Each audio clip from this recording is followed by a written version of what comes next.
नमस्कार, मैं doctor Premraj Devta, consultant nephrologist and kidney transplant physician, doctor Devta kidney care clinic, global tower, Avanti Vihar, Raipur, Chhattisgarh से बोल रहा हूँ।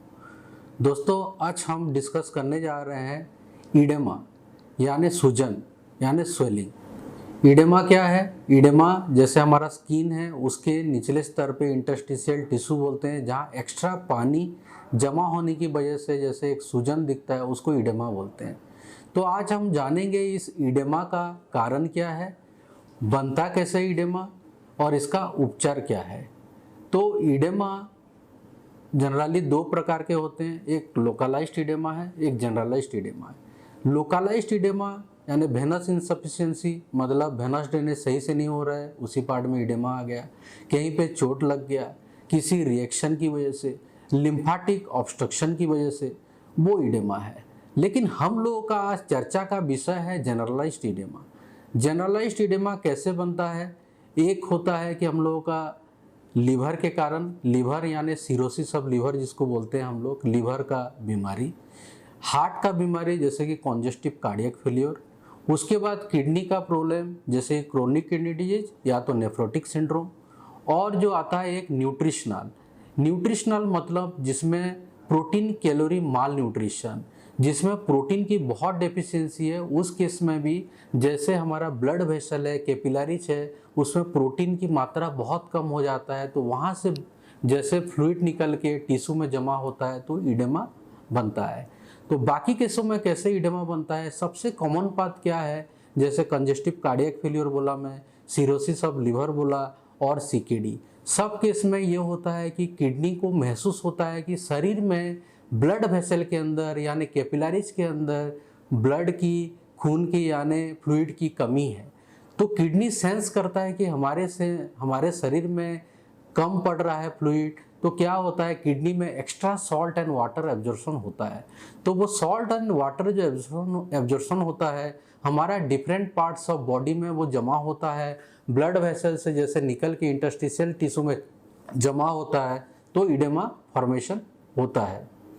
तो इस केस में जैसे किडनी में फॉर्मेशन होता है, लीवर में भी होता है, हार्ट में भी होता है। तो हम लोगों को कैसे पता चले कि ये हार्ट की वजह से है, किडनी की वजह से है, लीवर की वजह से?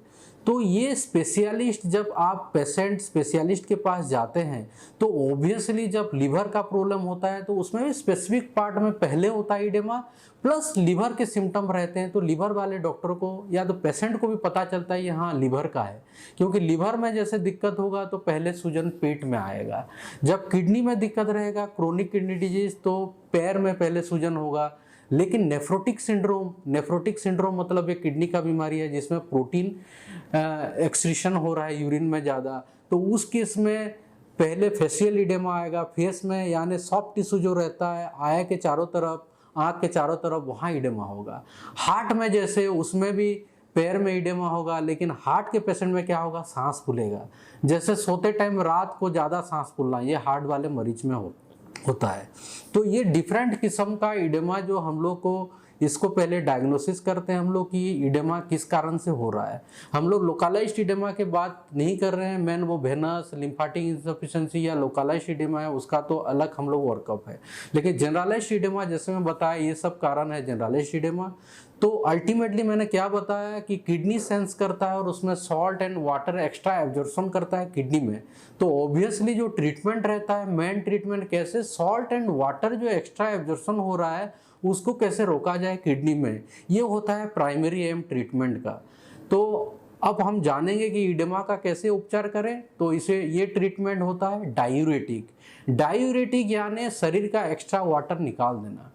तो जैसे कि ज़्यादातर दवाई है वो एक्स्ट्रा सोडियम नेट्रीयूरेटिक, मतलब एक्स्ट्रा सोडियम एंड वाटर दोनों को निकालता है। तो डायूरेटिक भी कई तरीके के हैं। तो किडनी में जैसे हमारा छन्नी है जिसको बोलते हैं ग्लोमेरुलस, उसके बाद ट्यूबुल्स रहते हैं। वो ट्यूबुल्स में डिफरेंट पोर्शन में तो डिफरेंट तरीके से सॉल्ट एंड वाटर एब्जॉर्प्शन होता है, तथा दूसरा किस्म का तरल पदार्थ भी उसमें मेंटेन होता रहता है। तो उसी हिसाब से दवाई भी डिफरेंट जगह पे काम करते हैं। जैसे ट्यूबुल का डिफरेंट जगह होता है, proximal convoluted tubule, distal convoluted tubule, उसके बाद कलेक्टिंग डक्ट। तो जो डिफरेंट दवाई होते हैं डायूरेटिक्स, वो पहला होता है लूप डायूरेटिक। लूप डायूरेटिक यानी डिफरेंट नेम जो आते हैं मार्केट में, फ्रूसेमाइड, टॉर्सेमाइड, ब्यूमेटेनाइड, ये सब होते हैं लूप डायूरेटिक। उसके बाद आ जाता है thiazide and thiazide like diuretic. Thiazide diuretic क्या है? हाइड्रोक्लोरथायजाइड, क्लोरथालिडन, ये सब है थायजाइड लाइक डायूरेटिक। उसके बाद पोटासियम स्पेयरिंग डायूरेटिक यानी स्पाइनोलेक्टोन, एप्लिरिनॉन, ये एक किस्म का डायूरेटिक। तो ये डिफरेंट फॉर्म्स ऑफ जो डायूरेटिक है, मेन है में किडनी में जो एब्जॉर्प्शन हो रहा है उसको कैसे रोका जाए, तो यूरिन के रास्ते सारे सॉल्ट वाटर निकल जाते हैं। तो ये सब दवाई जो मैं बोला उसके बारे में हम लोग विस्तार से चर्चा कर सकते हैं अपने अगले वीडियो में, लेकिन आज हमारा विषय सिर्फ इडेमा के बारे में जानने के लिए। और इडेमा एक छोटा बहुत मामूली सा इडेमा, बहुत मामूली नज़र आ सकता है एक पेशेंट को, लेकिन वो इडेमा बहुत ही बड़ा बीमारी का भी संकेत हो सकता है। इसीलिए इडेमा के बारे में जागरूकता बहुत ही जरूरी है। धन्यवाद, नमस्कार।